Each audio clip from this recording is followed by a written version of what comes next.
This week in games, Ninja Gaiden director passes away. Halo Studios is using generative AI, and Ghost of Yotei is selling gangbusters. This is the Two Penny Gamescast.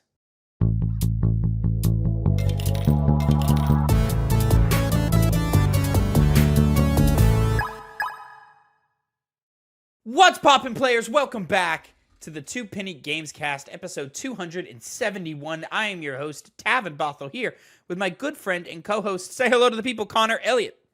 Hi, guys. How are you today? Connor, we are three days away from Game of the Year Power Wash Simulator 2. All right? The life-changing, generational definement of the PlayStation 5 is but 3 days away. We're going to wash walls. We're going to wash floors.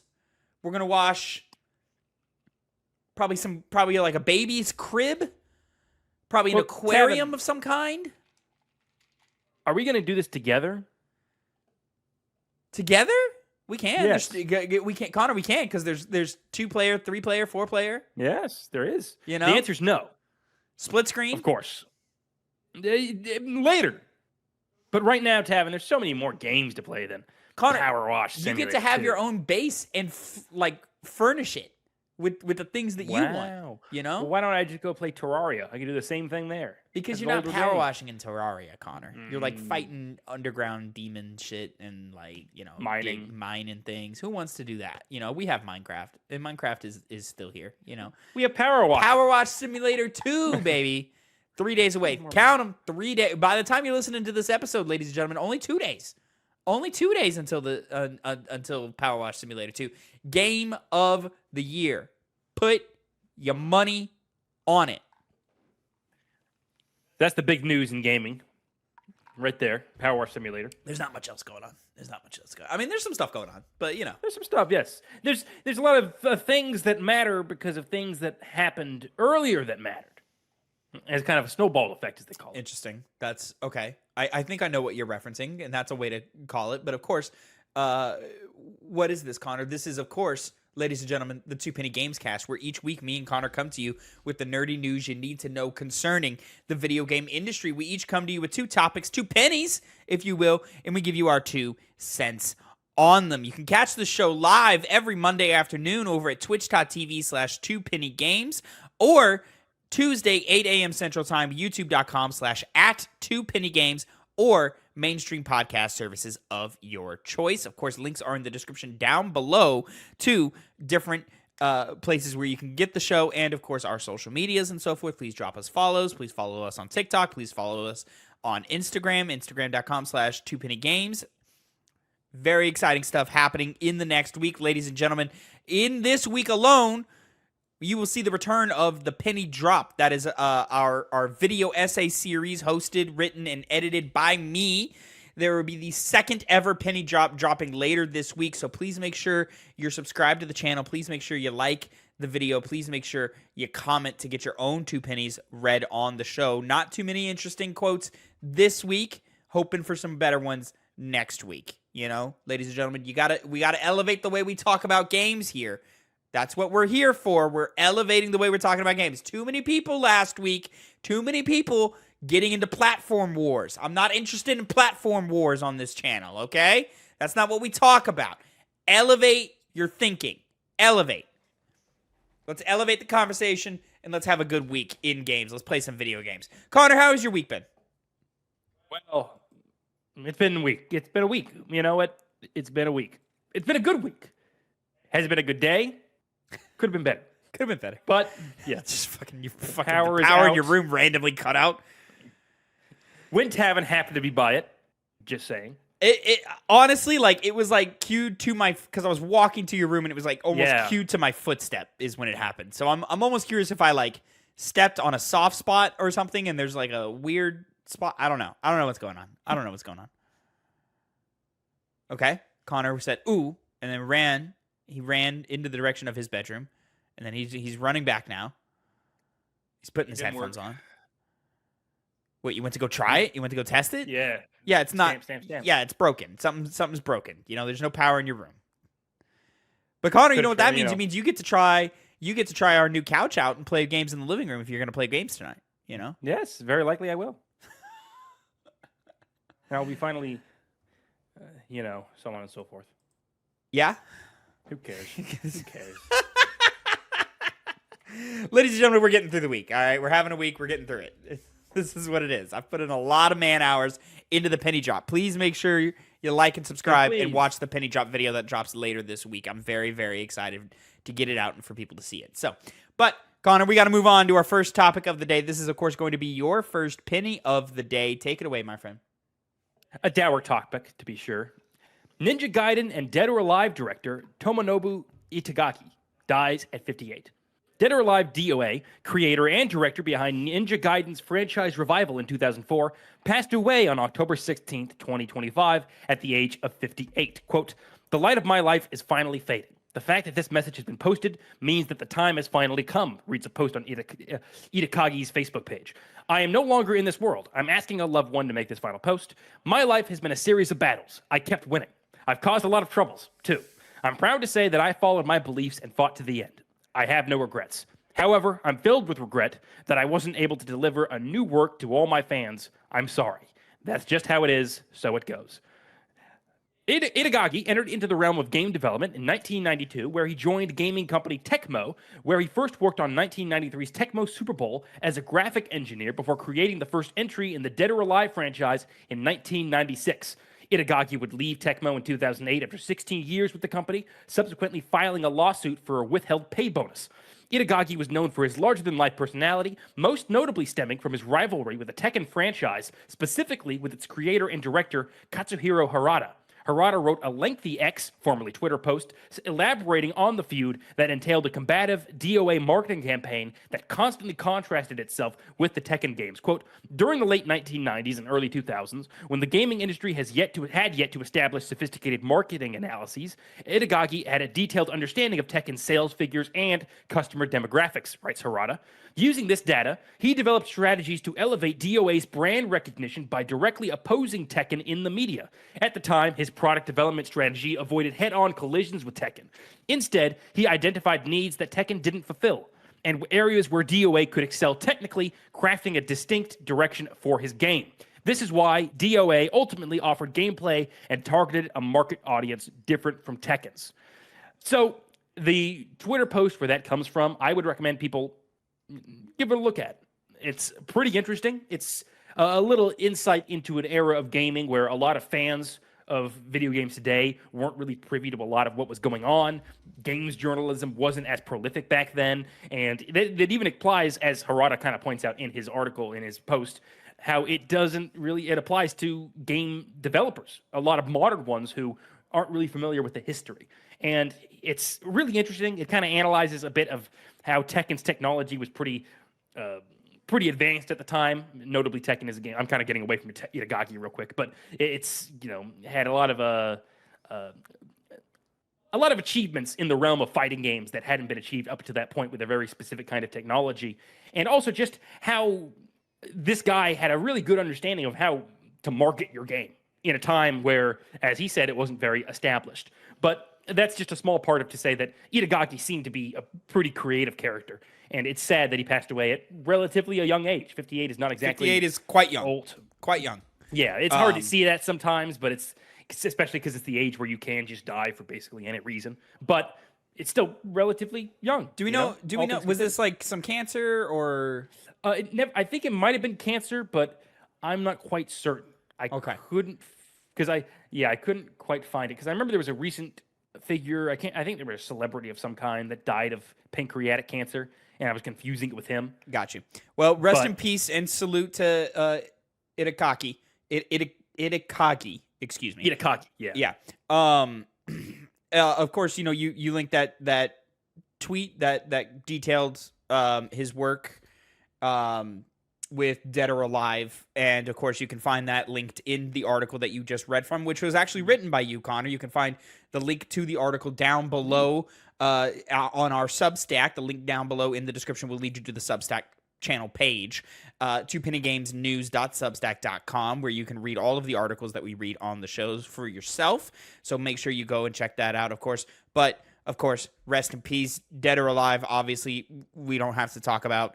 I mean, a lesser-known fighting franchise, but still, not by any means like a niche one or like a small one. That's one of the bigger boys. That's one of the bigger boys on the block. Ninja Gaiden, of course, dominant franchise that goes all the way back, I think, to the 80s, if my memory serves me correctly. It's been maybe not that far back. 90s. 90s. Oh, Ninja Gaiden, you mean? Yeah, Ninja Gaiden. Sorry. As a franchise. Yes, Itagaki obviously revived it in 2004, which I believe is the 3D game that it came is. out. Yeah.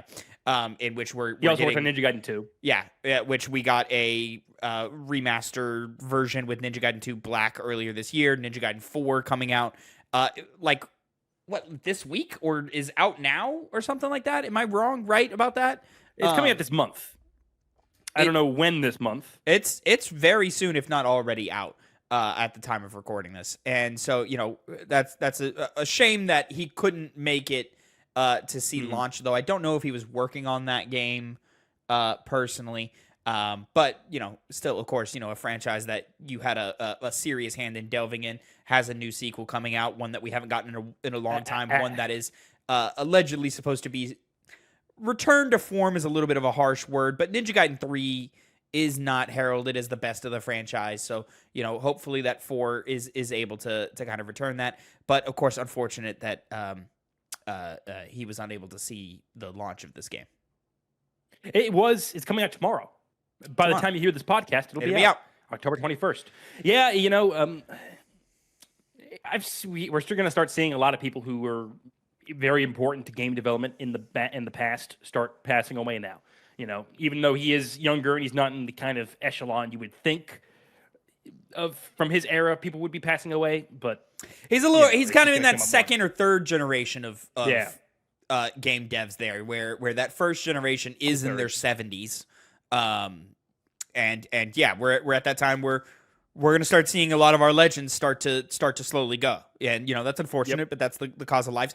Video games been around 50, 60 years now. I'm trying to do the math where we reach all the way back to the 70s, late, maybe even 60s. I forget when that is, but so, if these are gentlemen who have been, or whose first game came out in their early 20s, in the 70s, today they're in their 70s now, so it's a tricky thing when we start seeing all of these notable figures who are attached to these franchises that laid the foundation for our medium start to go, and it's something that we should really commemorate, and maybe we should figure out a way to have a conversation about how we commemorate sort of our forefathers. We don't really know a lot of these names like we should. We know names like Nintendo. We know names like Sega and Atlas and all of these things from all the way back in the day. But we don't know these game directors maybe as well as we should. Of course, the big ones like Miyamoto, we know that one, of course. But there's a lot of names like Itagaki here that I wouldn't have known a week ago. And so, rest in peace and salute, because that's these are names that we should keep better track of. We should keep better track of our creatives anyway. I know it's weird because gaming is such a collaborative medium and workforce, and it requires it's that blend of art and technology that kind of blends together to create these experiences. But we really should figure out a way to recognize the creative forces in this medium better. Especially in the case of Itagaki, because it's sad, because after he left Tecmo, it was Ninja Gaiden 2 and Ninja Gaiden Dragon Sword, which is a DS title, which were really the last substantial games he was able to make. He mentioned in his farewell post, his death post, that he hadn't been able to put out a game, and he was disappointed in that. The last thing he made after the 2008's Ninja Gaiden 2 was Devil's Third in 2015 as director, which I heard mixed reviews, and Samurai Jack Battle Through Time, where he was a supreme advisor on, which I actually heard was a good, if it's the side-scrolling platform that I'm thinking about, was also very, was well-liked, and was apparently a pretty fun game to play. But it's, either way, it's pretty sad that this legend just kind of was no longer able to make games like he used to. And he seemed to be pretty prolific, going on from the first Dead or Alive I guess Tecmo Super Bowl. Tecmo, what was it called again? Tecmo Super Bowl. Tecmo Super Bowl. Yeah, ever since then, he went on a run, and then he just stopped. So it's sad that we weren't able to see more from him as an artist. But, rest in peace. Yep. Excuse me. Salute and rest in peace to that. Connor, we're going to move right along into our second topic of the day, which I believe, if I know what I'm talking about, is your second penny? I was doing the next one after this. You got it. Okay, so it's mine. Sort of a sequel story to something we covered last week with, so make sure you check out last week's episode, sort of a sequel to that, something that maybe we were getting a little bit of insight as to why the art director from last week left Halo Studios. We're getting a little bit of an update here. Halo Studios potentially to integrate generative AI into all development levels. YouTuber Rebs Gaming, a prolific source of reliable information covering the Halo franchise, claims that generative AI will be, quote, woven into every aspect, end quote, of development moving forward. Quote, generative AI is apparently woven into every aspect of development, such as enemy AI and terrain generation, Rebs Gaming's anonymous source said. Quote, I think what they're mostly doing is that, and then touching up the work with human hands. Also, developers are expected to meet similar or quicker deadlines, and the only means to do so is through the use of AI, whether that's mundane tasks like scheduling things or writing emails, all the way up to actual game development. Rebs Gaming simultaneously reports on the development of a live service Halo title akin to famous Battle Royale game Fortnite, with plans to release next year, alongside recent rumors of Rebs Gaming that a remake of Halo Combat Evolved was in the works. This all comes in the lead up to the planned announcements at the Halo World Championship on October 24th and the 25th anniversary of Halo in the year of 2026. Last week, longtime concept artist Glenn Israel left Halo Studios, formerly 343 Industries, citing ethical and health reasons as the root cause, which promises to share more details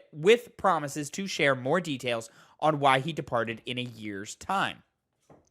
Microsoft has continued to heavily invest in AI technology, recently laying off 4% of its workforce, primarily software engineers, with the Seattle Times reporting the main justification being due to investing $80 billion in AI infrastructure.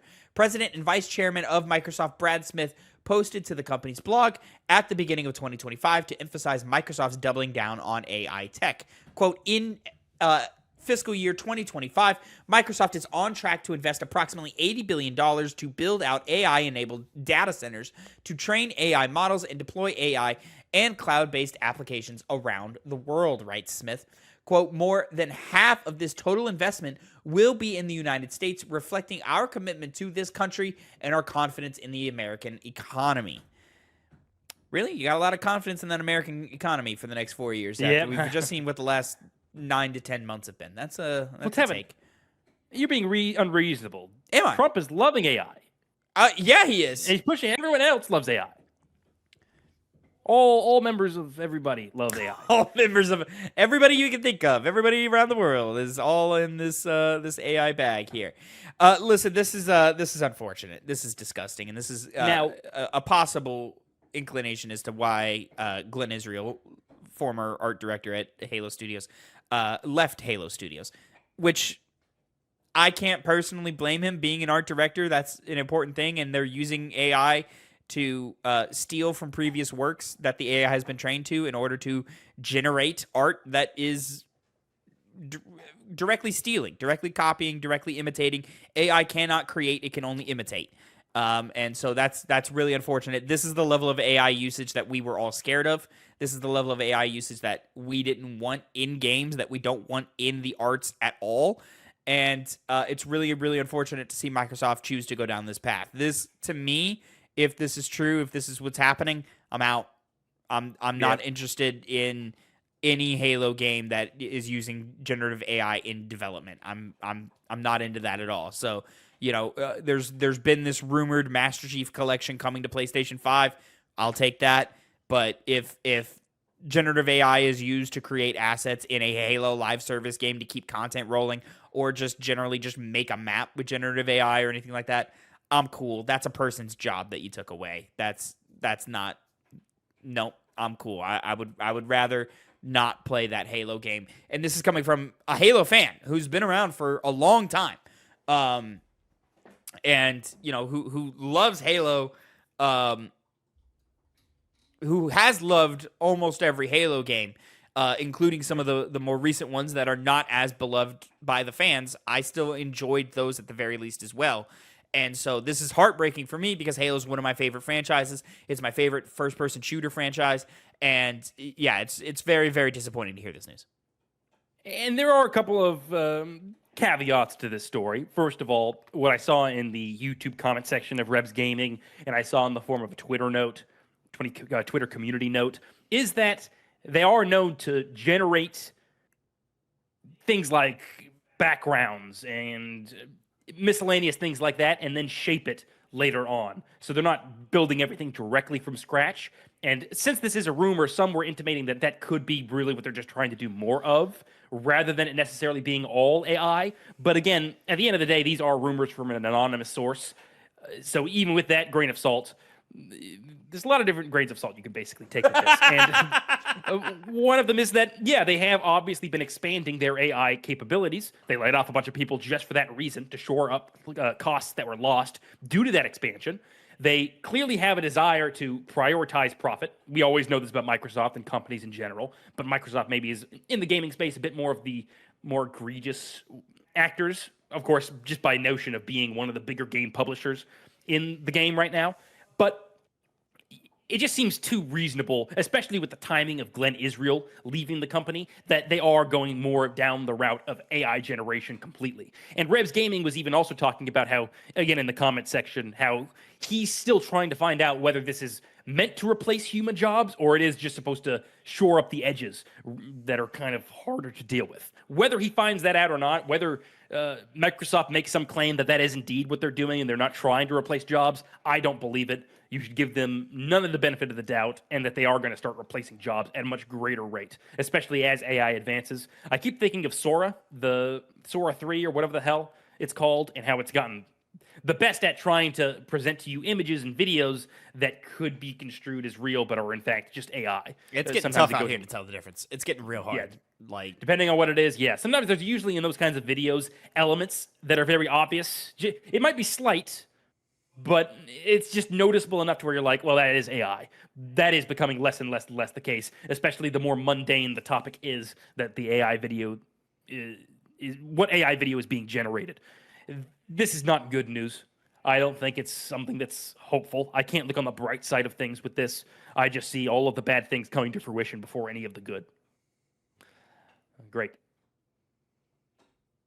Also, Battle Royale, like Halo, I mean, I guess it's surprising they didn't really dive more into that originally, but again, that just screeches of, let's make as much money as possible, please. 7 years, 7 years too late. Like, yeah, it is. The Battle Royale space is, I mean, that, does anybody even care for Battle Royale anymore? Like, that feels, like, it just feels like Fortnite and that's it. Everybody, like, all the other major play, and Warzone, I should correct that, and Warzone, and that's it. Other than those two players, it feels like every other major one has fallen away. I mean, we don't hear about Apex Legends anymore, which, you know, was my personal favorite of the group. And every other one has either been shut down or stagnated in player count, or, you know, just lost to the big two in Call of Duty and in Fortnite. So yeah, I just don't know what. I don't see that as a plan, and you know, it makes me laugh and chuckle because, you know, there was all those headlines of Halo Infinite was supposed to be our 10-year game that we had that. And, you know, we got like maybe a cool 2 years out of it, you know, and nothing really like crazy substantial out of those 2 years. But, you know, there was two years of updates in that. And, you know, and we mentioned it when the Halo remake talk was coming down the pipeline of like, this just doesn't feel like the right way to go. This feels like we are leaning too hard, depending too hard on the past, and not crafting something new for Halo as an IP and as a franchise. Like, and it doesn't even need to be ridiculously new. It doesn't need to be a new idea or reinvention of Halo. You really just need to give us the spirit and the formula of what came before and energize that in today's times. I mean, things like Forge, things like co-op campaign, things like custom games, man. Alongside a multiplayer suite of value. That is what Halo should be. It was a formula defined in like 2002, man. Mm-hmm. And it's really unfortunate that here we are 20 years later, and it's just like, ugh, like it just doesn't feel good to be involved in some of this. You know what I mean? So yeah, I know exactly what you mean. we'll see. Soon we will. This week we will. Allegedly this week, and then, of course, Game Awards is right around the corner. So I'm sure something Microsoft related will be at the Game Awards. Something Xbox related will be at the Game Awards. If that's Halo, we'll have to wait and see on that. But yeah, I'm very, very, very disappointed in the path Microsoft has dragged Xbox down. And, it just feels more and more like you just don't feel energized by Xbox. You don't feel like that is a safe place to play games, to be a gamer, to work for. Like it just feels like a brand that is a shell of what it used to be and is just hanging on through its sheer size, and the fact that it has Call of Duty. I saw a headline this week about how a former Call of Duty head is very worried about the franchise's future under the branch of Microsoft, which is a crazy thing to say because, Call of Duty feels bigger than any publisher. It doesn't matter who you put it behind. It's the powerhouse that is Call of Duty is just going to push beyond whatever business practices the publisher has, is what it feels like. But man, I'll leave it to the people who know better. And if the people who know better are saying, "Hey man, it's not looking good," we're in trouble. Yeah, that was Glenn Schofield was the one that was the former Call of Duty dev. Glenn Schofield's the Dead Space guy. Yeah, he was. He worked on that. And then after he'd worked on Dead Space, he went to work on some of the 2014, 15 Call of Duty games, the kind of point where Reese dropped out on it. Oh. Yeah. Well, I don't know so much about his opinions then. He's got pretty good opinions. Why? Just because of crapped on? Is that it? That's only... There's a couple of things that he's said and done over the last couple of years that I'm like, I don't know if that opinion's on the right side. He hasn't done anything like terrible, but he's said some things where I'm like, I don't know if that's the right opinion to have. He is like trying to. I saw headlines also. He's trying to get Dead Space rolling again under the Saudi Arabia thing, and I go, I mean, as much as I love Dead Space, like under Saudi Arabia feels gross, But Connor, we got to move on. We got to get on to our third topic of the day. This is going to be your second penny of the day. Take it away, my friend. Recently departed Assassin's Creed franchise boss reveals it wasn't by choice. This past Tuesday saw the news that Assassin's Creed designer, director, and producer Mark Alexis Cote would step down from his role at Ubisoft, but the announcement from the company is now being contested by Cote. Quote, "From the messages of colleagues, friends, and fans, a recurring theme has emerged that I feel the need to clarify," quote, Cote explains in a LinkedIn post. "Many of you have expressed surprise that I would choose to leave Assassin's Creed after so many years, especially given the passion I still hold for it. The truth is simple. I did not make that choice. Ubisoft decided to transfer the leadership of the Assassin's Creed franchise to someone closer to its new organizational structure. A different position was mentioned, but it did not carry the same scope, mandate, or continuity with the work I had been entrusted with in recent years. I want to be clear that I hold no resentment. Ubisoft has been my home for all my professional life, and I will always be grateful for the people, the projects, and the belief that together we could create worlds that inspire millions. But I also owe it to my teams, past and present, to say this plainly. I did not walk away. I stayed at my post until Ubisoft asked me to step aside." Cote's removal came shortly after Ubisoft announced the beginning of a new subsidiary called Vantage Studios, with Chinese conglomerate Tencent partly owning the developer. Vantage Studios is to be headed by Charlie Guillemot, the son of Ubisoft president Yves Guillemot, and studio veteran Christophe Derenz. The two new studio heads were previously announced to be co-owners in the at the time unspecified studio on July 16th, with the announcement on Ubisoft's website reading that the new studio will, quote, "be dedicated to bringing the Assassin's Creed, Far Cry, and Tom Clancy's Rainbow Six franchises to their full potential," end quote. Assassin's Creed recently made headlines when it was uncovered that a post-Civil War era entry starring a former slave in the lead role was canceled in its early stages over fears of online backlash, specifically in the United States. So I remember when we covered the unnamed studio, which of course is now Vantage Studios, specifically the fact that it was being headed by the son of Yves Guillemot, who was very hated in the games industry, his son Charles Guillemot, as I just read. So Charles Guimont, he doesn't really have many names to his game. Games to his name. He made some mobile games, but he didn't even release that many, and they weren't particularly good. My most glaring issue I had with him is that he was into the blockchain stuff, the NFTs, back when that was hot. Clearly, that didn't pan out the way people expected it to. And now the fact that he's being put in charge of a studio that is now, we definitively know, going to be more in charge of things like Assassin's Creed makes this really, really scummy. At the time, I was thinking to myself, well, let's give him the benefit of the doubt. Maybe he knows what he's doing, even though clearly he got this position at this new studio because of who he is, because of who his father is. But now that we know that somebody who had worked at the Assassin's Creed franchise for such a long time was ousted because of that, or at least in part because of that, whether that was because of the son of Yves or if also because Christopher Durenz would also be overseeing this part of Ubisoft. But that's giving me them too much of the benefit of the doubt. It just really... This and the Halo stuff, it really just shows that the things that go on behind the scenes are way more scummy than they might appear to be at first glance. And I don't think that Assassin's Creed is going to have the best future. Admittedly, Assassin's Creed's been kind of not in limbo, but not in the best place it could have been. So maybe a change in leadership would overall be a good thing. It's just who's being directed to oversee the franchise moving forward is something that doesn't give me any degree of faith whatsoever. Especially because Ubisoft is Ubisoft. No one's really championing them as one of the best things in the gaming industry at all nowadays. I mean, rules of the ship of Theseus, right? We're just gonna keep replacing these figureheads and these pieces of the machine until it's just not the same machine anymore. And I think Assassin's Creed fans have already felt this over the last 7 years now.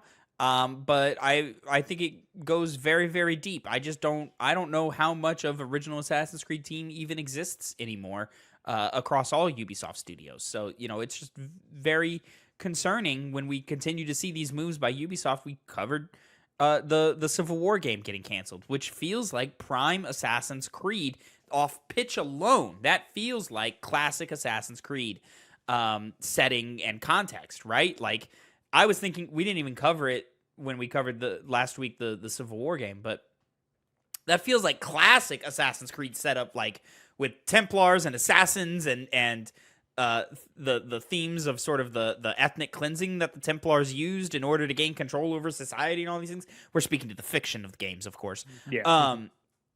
Or are we? Or are we? Right? Mm-hmm. But that feels classic Assassin's Creed, and for them to shut that down. And for the fan base to just always be pining for these older games, it's just really, really unfortunate that, we just continue to see moves saying, hey, this is not where we are driving the ship anymore. And I just think my fucking dog. What are you doing? Yeah. What are you doing? Doesn't I want to do play. that. I want to get out. I want out. Let me out. You talking about me? You're talking about me. Anyways. Yeah, I mean, I said it last week. I'm not interested in anything Ubisoft has to offer these days. And they just continue to just keep proving me right in that opinion and in that perspective. Not, again, to clarify, not because they're putting women and people of color in their games. That's not why they're not interesting. It is because of their business practices. It's because of their misuse of IP. It's because of their mishandling of beloved IP such as Prince of Persia, Assassin's Creed, the anything with the name Tom Clancy attached to it. Where are the old school beloved IPs that we could use our smaller teams to craft smaller experiences like Rayman? What's going on with all of those? And so, yeah, and then, of course, the massive workplace toxic culture that we have reported on repeatedly, the massive amounts of layoffs that Ubisoft has gone through repeatedly over the last few years. It's just not a studio that I am at all interested in seeing what comes out of their stable, and I hate to just keep having to repeat this, but we are just in an era where creativity is dying. I saw a headline from one of the developers of Shadow of the Colossus saying, hey, the era of game mechanics is over. And that's so heartbreaking to hear, especially when, we've seen such mechanics-based titles come out recently and do fairly well, but obviously not as well as what an Assassin's Creed does, as well as a Call of Duty does, And it's just so unfortunate that, We just don't get those unique experiences anymore of like, oh, this is how this game works, Connor, we have a series called the Two Penny Game Club where we often look back at older titles and play older titles in which big swings happen and big creative chances are made, and more often than not, they pay off in a lot of really interesting ways that add so much flavor, that adds so much texture, that adds so much color to what games can be as a medium. And it's just really unfortunate that we're just continuously to see this homogenized monster of greed whitewash all of the creativity out of this industry. It's just it fucking sucks. It persists and it's not going away. Maybe they'll get sold to Saudi Arabia, and then we can hate them even more. Because basically, at this point, what's the good thing about it? It's especially frustrating because we live in the era of FromSoft, which FromSoft are the ones who, when they looked around and saw everybody was doing the same fucking thing, they went left. And they changed games for the last decade. They've been running how action games work. And it's not until literally this year that we saw the return, of character action games come back. We're getting a Ninja Gaiden tomorrow. That's incredible. And it looks like a Ninja Gaiden game. It doesn't look like a ripoff of what Dark Souls has been doing for the last 15 years. 15 years. Almost. We're getting close.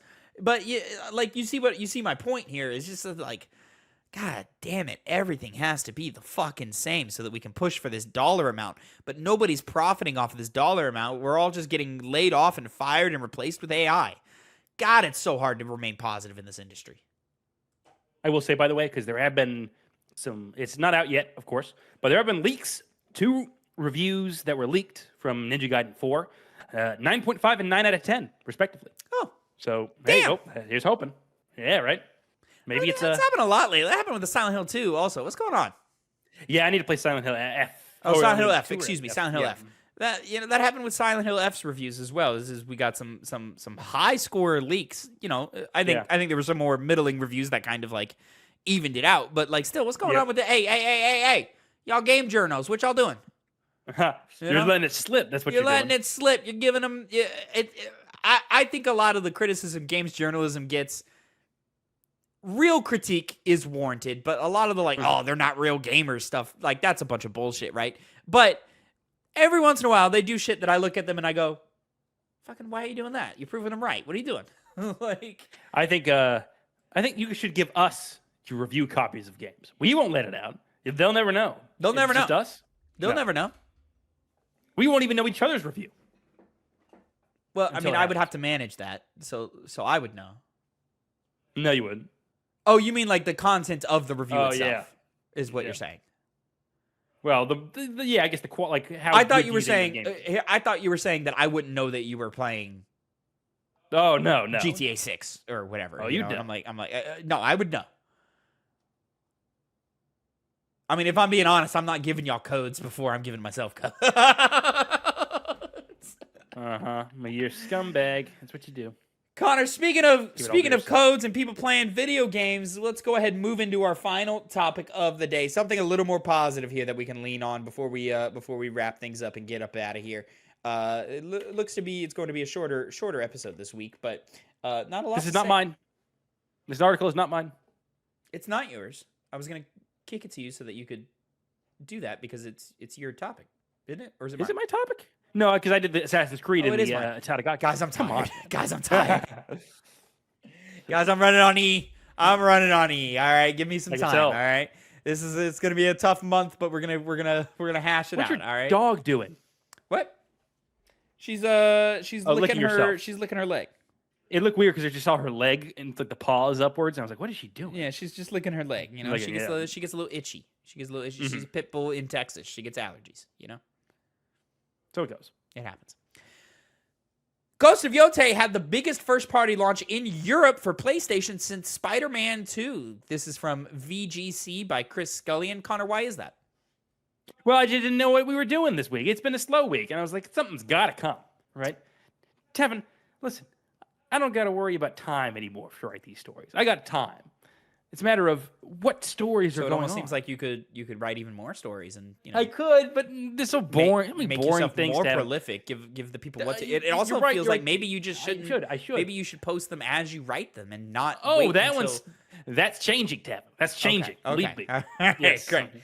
The first weekend of sales for Ghost of Yotei made its biggest first-party release for a PlayStation game in Europe since Spider-Man 2. Lot of what is it called? Asterisks. A lot of asterisks on that, but you know how it goes with these broken records. That's according to GSD European chart data as reported by The Game Business, which found that Ghost of Yotei entered the chart at number 2 in terms of both unit sales and revenue behind EA Sports FC 26 in both respects.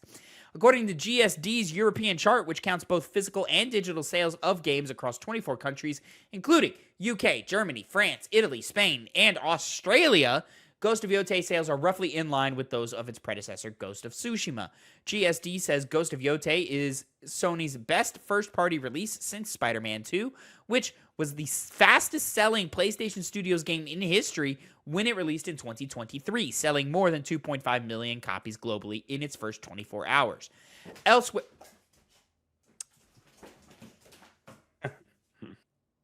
Well... What you gonna do?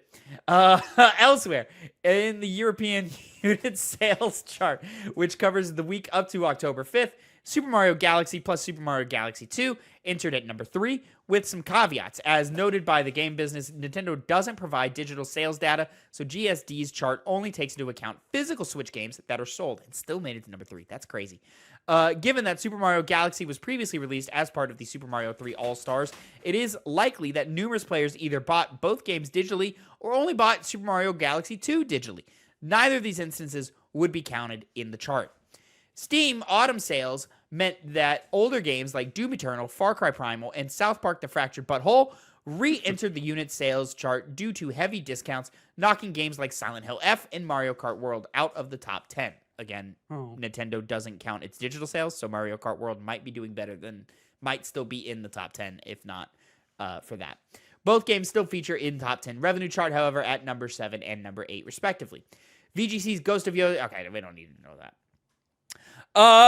Hey, congratulations, Sucker Punch. You did it again. This seems like it's a wide success, seeing good critical reception, good fan reception, and, of course, sales are looking to be on par, if not outpacing the first game, which I'm sure Sony is very, very happy about, considering that you kept the budget relatively in line with the first game. It's not a crazy blown out of proportion budget. So in terms of like net revenue, Ghost of Yotei may actually be doing better than Spider-Man 2, even though Ghost of Yotei is not selling more than Spider-Man 2. It's worth noting this is the fastest selling since. It did not surpass Spider-Man 2.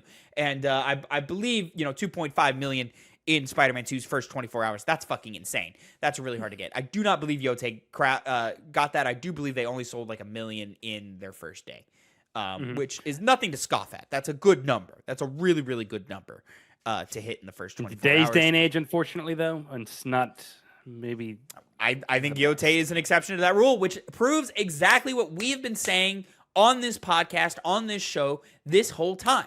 Hey, Ghost of Yotei is not the most high-fidelity game we've seen this generation. Not even close, all right? A lot of if you look, the world itself is beautiful, but that's because the art direction is so good, and the artists had a unified vision and worked together to execute on that vision. So when you're playing the game, the landscapes look gorgeous. The use of color and lighting is fantastic. But if you take a microscopic lens down to what, Connor, you know what this is, down to what? Whoa! What the hell? You came out of nowhere. You're if you take a microscopic lens down, which I'm sure people have to take a microscopic lens down to you, Connor, to find whatever you got going on. You know what I'm saying? See, the fact that the only reason you're saying these things is because the stories you don't have much meat on to go on with this story. I'm cooking right now. I just keep thinking of jokes. If you look at individual assets and textures and character models and environmental models and stuff like that, you'll see that, it's just not a very like highly detailed game. It looks good, don't get me wrong, it looks good. And I do see TikToks online of being like, oh, $70 game and the water doesn't splash like it does in Red Dead Redemption 2. Hey, that's a good thing. You know what that means? It means people are really enjoying the game despite its level of graphical fidelity. It runs well, it plays well, it's not littered with glitches or performance issues. It's a lot of fun. It's got a good story that people are enjoying. It's more than likely going to be a game of the year contender. And we didn't spend a preposterous amount of money to create it. We kept our budget in scope. We delivered on a final product that we knew would satisfy most parties involved.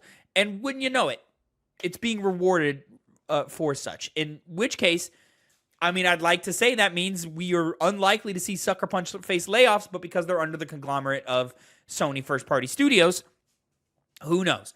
But this is undoubtedly a win for Sony and for PlayStation, and undoubtedly a fantastic,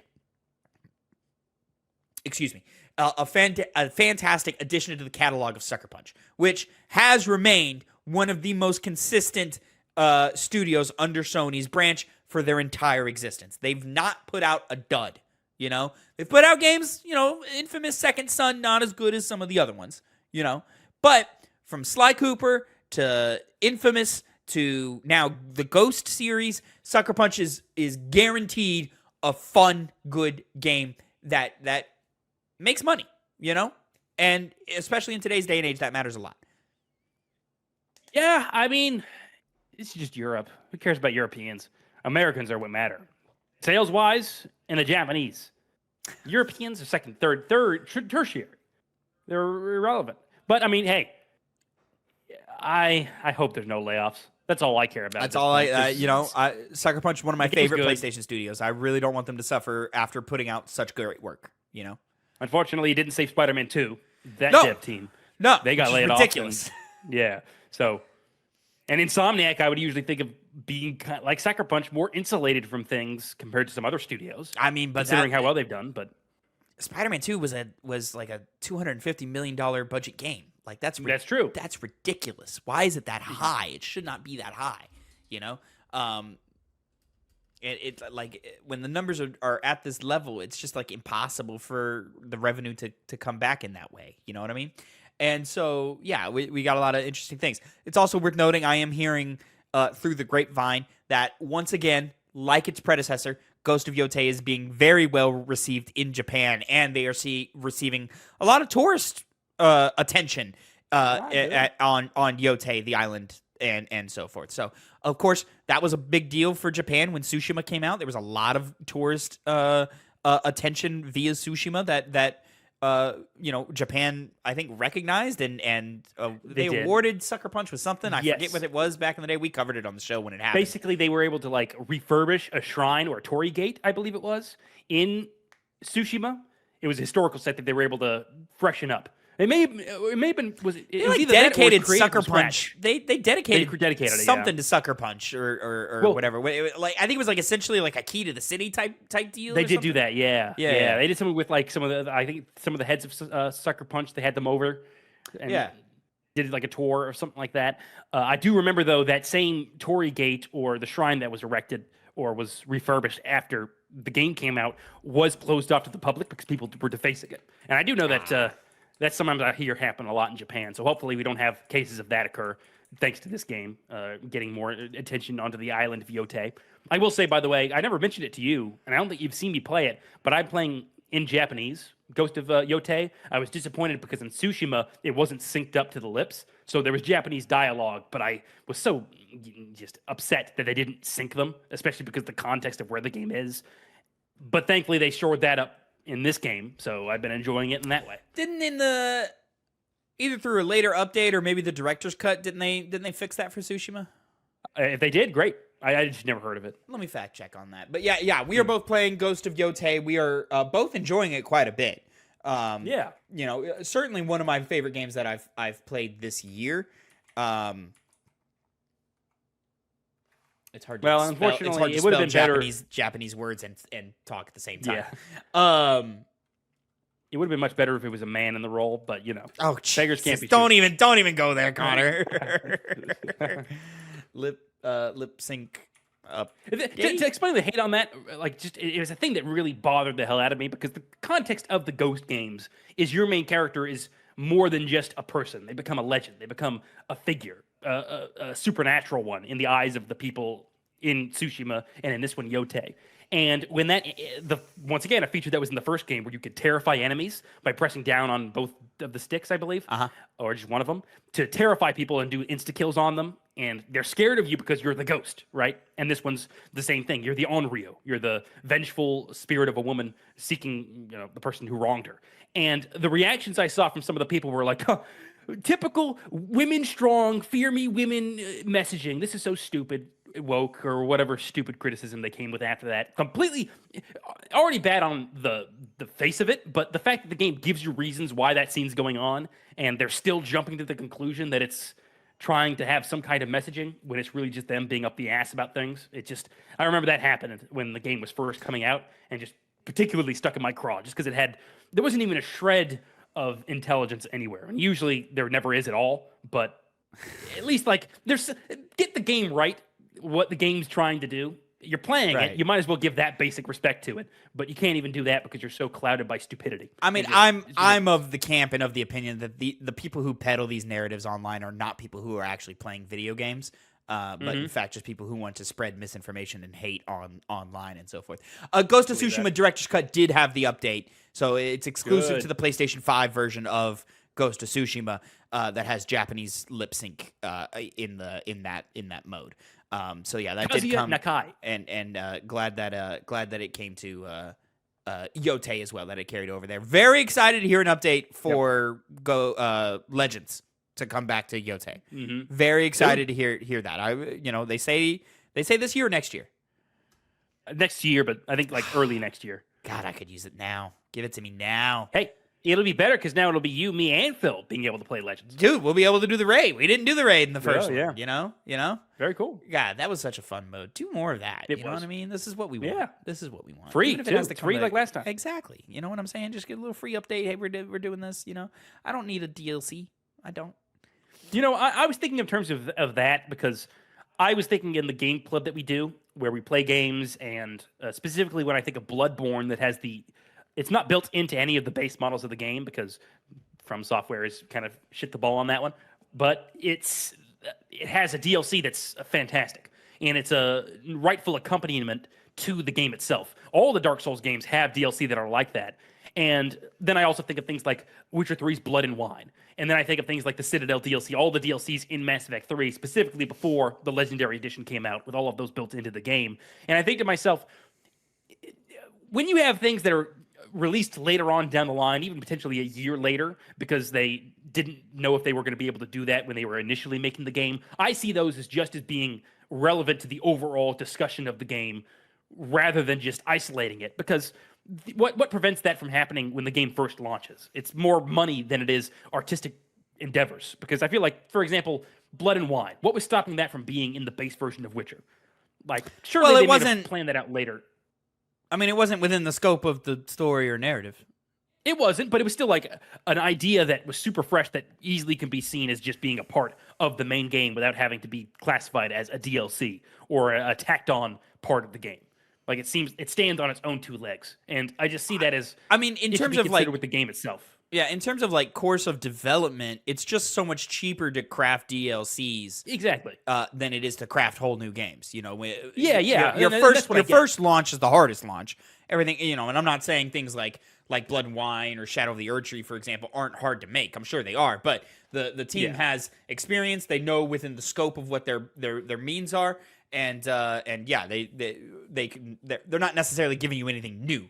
You know what I mean? No, just more. Yeah, just more. So I see your point, and for Game Club, I would love to be like, oh, but and we're gonna play DLCs and so forth like that. I'd love to say that, but Game Club is a secondary series, so if you get the time, I'll play the DLCs, but that's not what no. I also think an artistic spirit. You don't reward movies. The legacy of a film goes down by what was released in theaters. Even if the director's cut 6 months, a year later comes out and vastly improves the movie, and certainly there's people who go, oh, but watch the director's cut. It's so much better, But whatever released in theaters, that's the legacy of the film. And that's what people are drawn to. It's a level deep that most people will drop out. Well, see, that's where video games are interesting, because it doesn't necessarily need to be held to the same rules as film. Blood and Wine, I'll use as my basic example. Most people, before they packaged it in the same deal with the big upgrade that they did for PS5, I believe that's when they added it into the games themselves. They probably had some special edition for the PS4. But yeah, I'm saying just like, really, it's time and, as you said, money. Because clearly money is the reason why that's the case. And I'm just saying that the art is... Or the creators just didn't think of it. And that's true. It was not... Or they did think of it and they went, this isn't that story. That's for some... Corey Barlog has a quote in one of the spoiler casts for God of War 2018 where he was speaking on the crafting of the game, and there was a point where he went... he was telling the story of he was filling out all these narrative beats, and he went, you know what? Everything from this point on is game 2. That's not game 1. Game 1 stops here. That's where our story, beginning, middle, end, ends. Yeah. So let's save all that for game 2. Now, how much of that turned into Ragnarok from what they say in post interviews of Ragnarok? Some of it, not all of it. Development is a thing, and you gotta base off of it. But process, yeah. Listen, sometimes it's, God of War Ragnarok Valhalla, for example. That's not within the scope of the game. You don't need it, but it's a nice little, like extra meal course. That I don't think anybody was planning on having, but here we go, we have it. You know what I mean? Mm-hmm. Well, no, yeah, because Valhalla came out like a year later, right? No, it came out the same year. Yeah, no, I think it did come out a year later. It was a 20... Because we were in the last apartment. Ragnarok came out in 22. Ragnarok came out in 22. That's what I'm missing. I was thinking Ragnarok came out in 23. It came out in 22. Yeah. And then, Valhalla a year and a half later. So yeah, just a little over a year. Yeah, that's a good little... It was a meaty little expansion right there. Obviously not to the size of a Blood and Wine or even like a Phantom Liberty, and certainly not a Shadow of the Erdtree. But yeah, still a meaty thing. I love them. I love it. Yeah, I want to play it. Valhalla? Yeah, I never played it. You should have fucking played it. Maybe it would matter more if I played the first God of Wars, the first 3 God of Wars. Oh, well, yeah, sure, yeah. But, I mean, I wouldn't count Valhalla as a separate thing. Like, that's just more Ragnarok. Yeah.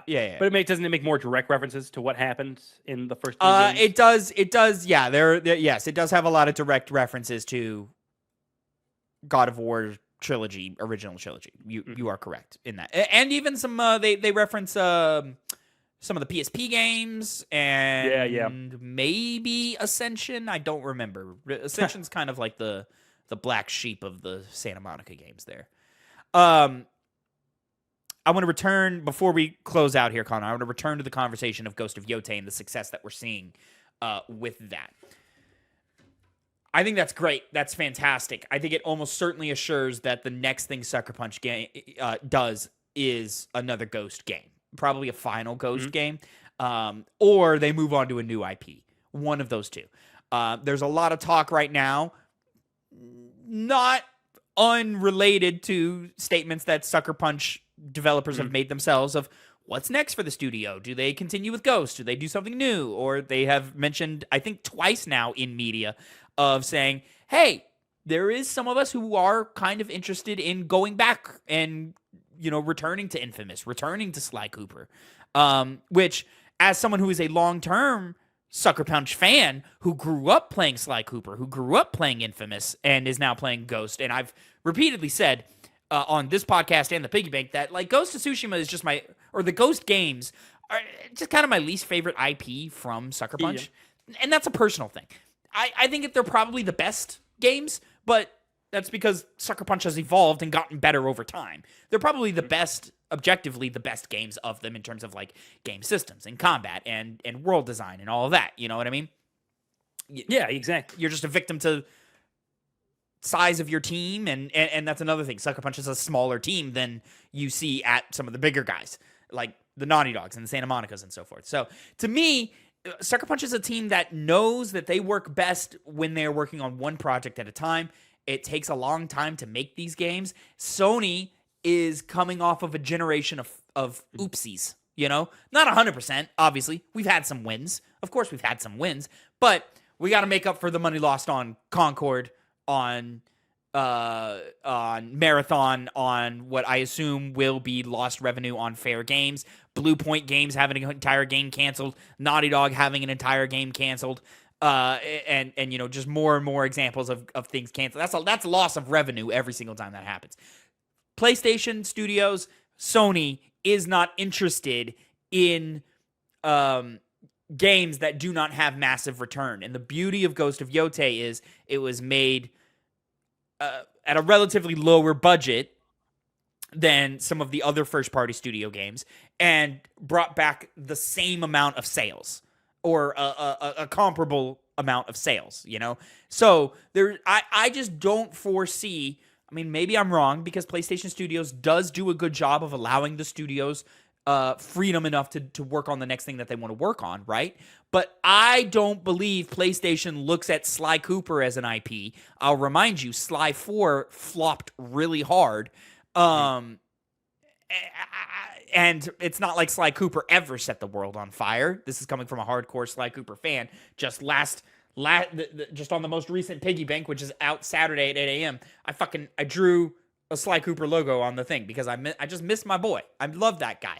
But it just doesn't make sense. Infamous, I could see a little bit more likely because Infamous is a wider created world, and you can always just jump to a new character who has a unique set of powers, and who wouldn't want to be a cool, like, superhero or supervillain like type thing, you know, in that. That's the beauty of Infamous. So, like, I think that is more likely, but even then,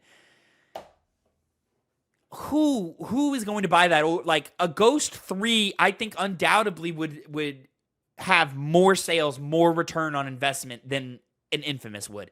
And in that, I think a new IP would also have more return than returning to Infamous, and especially returning to Sly Cooper, which, you know, breaks my heart to say, but we got to look at things realistically, man.